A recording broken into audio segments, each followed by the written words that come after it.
Il est 17h sur Aloula. Merci d'être fidèle au journal. L'édition avancée d'1 heure en raison de la diffusion en direct du match des Lions de l'Atlas.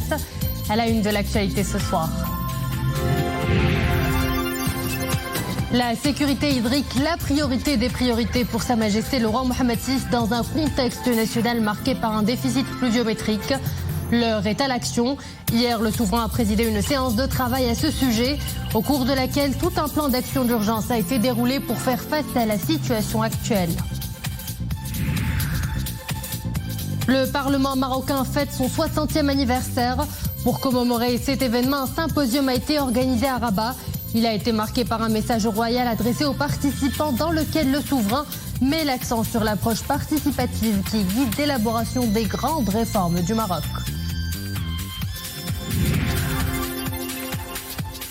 Cannes 2023 dans Zani, un premier match très important pour le capital confiance de la sélection nationale.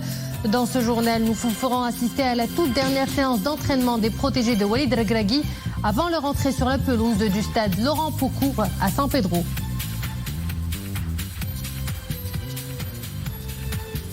Bonsoir à tous. La problématique de l'eau, une des priorités absolues pour Sa Majesté le Roi. À l'heure où le Maroc souffre d'un déficit notable en termes de précipitations, l'heure est plus que jamais à la mobilisation. Hier, Sa Majesté le Roi Mohammed VI a présidé une séance de travail à ce sujet, séance au cours de laquelle le souverain a exhorté les départements concernés à redoubler de vigilance et d'efforts pour relever les défis de la sécurité hydrique. Mariam Messi. 70%, c'est le déficit pluviométrique relevé de septembre à mi-janvier 2024. Une sécheresse hivernale inédite, conjuguée à un déficit résiduel du taux de remplissage des barrages. Celui-ci est de 23,2% seulement, contre 31,5% à la même période de l'année dernière. Le constat est sans appel. Le Maroc traverse sa sécheresse la plus extrême depuis plus de 3 décennies. La problématique fait l'objet d'un plan d'action d'urgence présenté hier devant le souverain. À la clé, une série de mesures à court terme pour une optimisation des ressources au niveau des barrages. Ouvrage Mohammed V, bassin du Moulouya, une méga infrastructure construite dans les années 60. Sa capacité initiale, alors estimée à 797 millions de mètres cubes, a drastiquement chuté aujourd'hui. Le barrage affiche actuellement un taux de remplissage de 24%, ce qui équivaut à 40 millions de mètres cubes. Les travaux de surélévation devront prendre fin en avril 2026. À terme, les réserves amenuisées par le phénomène d'envasement seront revues à la hausse. Même son de cloche du côté du bassin de Sbou. Ces retenues en eau s'inscrivent sur une tendance baissière. Les précipitations enregistrées au niveau du bassin de Sebou sont estimées à 87 mm, soit un déficit de 67%.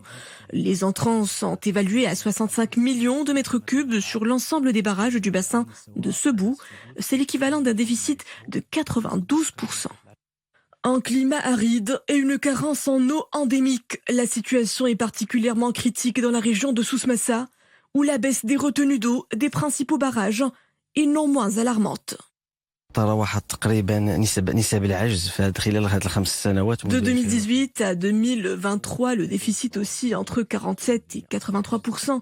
Le volume d'entrants hydriques a drastiquement réduit au niveau du bassin de Souss-Massa, conséquence d'années consécutives de sécheresse. Une urgence climatique qui incite à migrer vers de nouveaux modes de gestion. Le souverain exhorte les départements et organismes concernés à davantage de rigueur et en appelle le gouvernement à instaurer une communication transparente et régulière en direction des citoyens. Objectif, rationner le reste des ressources dont nous disposons, et c'est l'affaire de tous. Aujourd'hui, 17 janvier, marque le 60e anniversaire de la constitution du premier Parlement élu au Maroc. Pour commémorer cet événement, un symposium a été organisé à Rabat. La séance d'ouverture a été marquée par un message royal dont lecture a été donnée par le président de la Chambre des représentants, Rachid Talbi Al-Alami. Dans son message, le souverain met l'accent sur l'approche participative ayant constamment guidé l'élaboration des grandes réformes que le Maroc a connues à plusieurs étapes cruciales d'une histoire nationale, jalonnée de réalisations et d'évolutions positives. Les grandes lignes du message royal avec Atman Tiazi et Mrim Missi. Alhamdulillah, wassalatu wassalamu ala maulana rasulillahi wa alihi wa sahbihi. Sa Majesté le Roi souligne le rôle précurseur du Maroc dans la constitutionnalisation de sa démocratie participative et citoyenne. Une marche à pas ferme vers la consolidation de l'état de droit et des institutions, adossée au principe de séparation des pouvoirs et de reddition des comptes. Et le souverain de mettre en avant le modèle parlementaire marocain, forgé à partir d'une vision politique clairvoyante, le produit d'une construction locale authentique, graduelle, inclusive et garante de pluralité et de diversité. Sa Majesté le Roi met en avant à cet égard les efforts consentis par le Maroc depuis l'indépendance sur la voie de la consolidation de la démocratie représentative, et ce, depuis le règne de Feu Sa Majesté Mohamed V, à l'instauration de l'état des institutions par Feu Sa Majesté le Roi Hassan II. Le souverain souligne que le dernier quart du XXe siècle fut tout aussi décisif dans la constitution des instances élues, cela notamment à travers le lancement de réformes d'envergure, le retour au bicamérisme et l'élargissement des compétences dévolues aux organes élus. Fidèle à cette approche, le souverain affirme qu'il s'est attaché depuis son accession au trône à lancer et à parrainer de grandes réformes politiques, sociales, économiques et culturelles. L'institution législative a été au cœur de ces réformes structurantes. Désormais source de législation par excellence, le Parlement s'est vu assigner, en plus du contrôle de l'action gouvernementale, la compétence d'évaluer les politiques publiques. Et Sa Majesté le Roi d'énumérer les défis à relever par l'institution législative, reléguer à l'arrière-plan les calculs partisans au profit des intérêts supérieurs de la nation et des citoyens, moraliser la vie parlementaire, affiner le profil des élites parlementaires et élues, et enfin, favoriser un accès accru des femmes et des jeunes aux institutions représentatives. والسلام عليكم ورحمة الله وبركاته. وحرر بالقصر الملكي بالرباط في يوم الجمعة 29 جمادى الآخرة 1445 هجرية الموافق ل 12 يناير 2024 ميلادية محمد السادس ملك المغرب.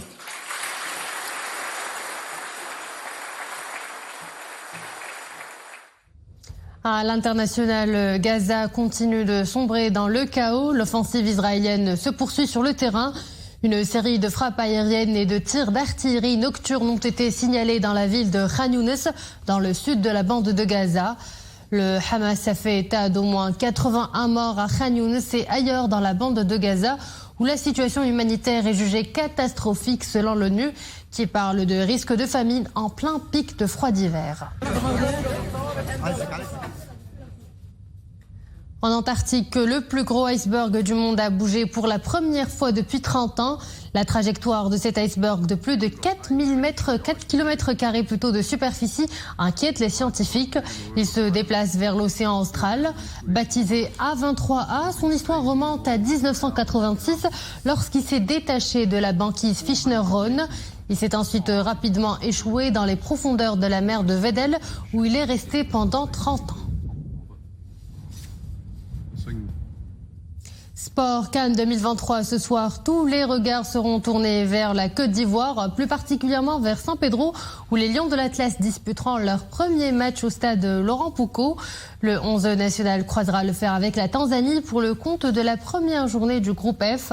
Le sélectionneur national Walid Regragui a peaufiné les détails ultimes et le moins que l'on puisse dire, c'est que la confiance règne en maître dans les rangs des joueurs. Voyons tout cela avec Abdelhak Bihat et Zakaria Moukinbillah. Ultime séance d'entraînement pour les Lions de l'Atlas au stade Laurent Poucault de San Pedro avant d'affronter la Tanzanie. Réunis au complet depuis une quinzaine de jours, les protégés de Walid Regragui poursuivent leurs préparatifs à un rythme soutenu. Confiants et le moral au beau fixe, ils comptent donner le meilleur d'eux-mêmes pour remporter la victoire. Ça va être un match différent. Le premier match est très important pour le capital confiance. Ce sera différent du dernier match que nous avons joué face au même adversaire en novembre dernier à Dar es Salaam, en éliminatoire de la Coupe du Monde 2026. C'est un nouveau défi pour les joueurs. Nous souhaitons être à la hauteur. Le groupe travaille depuis longtemps et les joueurs attendent avec impatience de disputer cette rencontre. Avec un effectif de 27 joueurs, Walid Regragui compte présenter une sélection homogène et performante. Les éléments les plus aptes seront retenus pour prendre le relais des éventuels équipiers indisponibles. L'objectif étant de donner à voir la cohérence dans le jeu sur le terrain. Il faut être prêt mentalement, faut être à 100% parce que voilà, même à 90% ça va pas suffire. Donc, mais je pense que on a la chance d'avoir des jeunes de qualité qui sont très à l'écoute, qui veulent apprendre et qui apprennent vite. Donc sur ce point-là, je me fais pas de soucis. Pour cette première rencontre, les protégés de Walid Regragui montrent une détermination à toute épreuve. Attendus par toutes les autres équipes après l'exploit du mondial au Qatar, les Lions de l'Atlas comptent se donner à fond pour bien débuter le tournoi et rendre heureux encore une fois les Marocains. Immigration irrégulière, une unité combattante de la Marine royale a intercepté hier à environ 285 km au sud-ouest de Dakhla une pirogue en état dégradé. À son bord, 65 personnes d'origine subsaharienne, dont 2 mineurs candidats à la migration irrégulière. Les personnes secourues qui comptaient se rendre aux îles Canaries ont reçu les soins nécessaires avant d'être acheminées au port de Dakhla et confiées à la gendarmerie royale pour les procédures administratives d'usage. C'est ce qu'indique un communiqué de l'état-major général des forces armées royales. Avant de clore cette édition, je vous emmène au cœur de la capitale spirituelle du Maroc. Fès fait de nouveau parler d'elle. La ville a tout juste été élue ville culturelle la plus agréable au monde en 2024 par la communauté du web.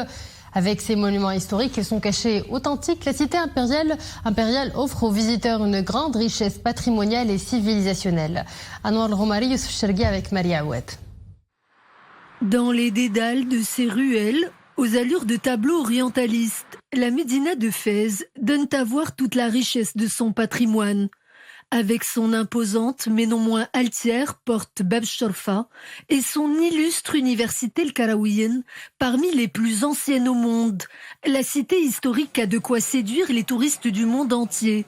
Fraîchement élue destination préférée des voyageurs par la communauté 2.0, la ville de Fès remporte tous les suffrages. Fès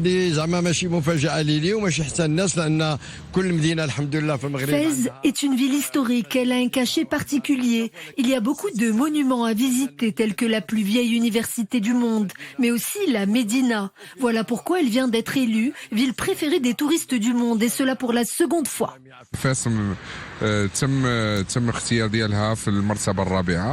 La communauté du web vient d'élire Fès comme étant la ville culturelle la plus agréable au monde. Cette reconnaissance fait chaud au cœur car c'est un exemple à suivre pour les autres villes du royaume. Dans l'ombre de leurs ateliers, eux aussi participent à la renommée mondiale de la cité historique. Céramistes, tanneurs, ébénistes et teinturiers, des corps de métier vieux de plus de 3 siècles et qui perdurent toujours. La Médina de Fès est classée au patrimoine mondial de l'UNESCO car c'est un chef-d'œuvre du XIIe siècle et on y trouve encore toutes sortes d'artisans et de commerçants dont les métiers sont en voie de disparition.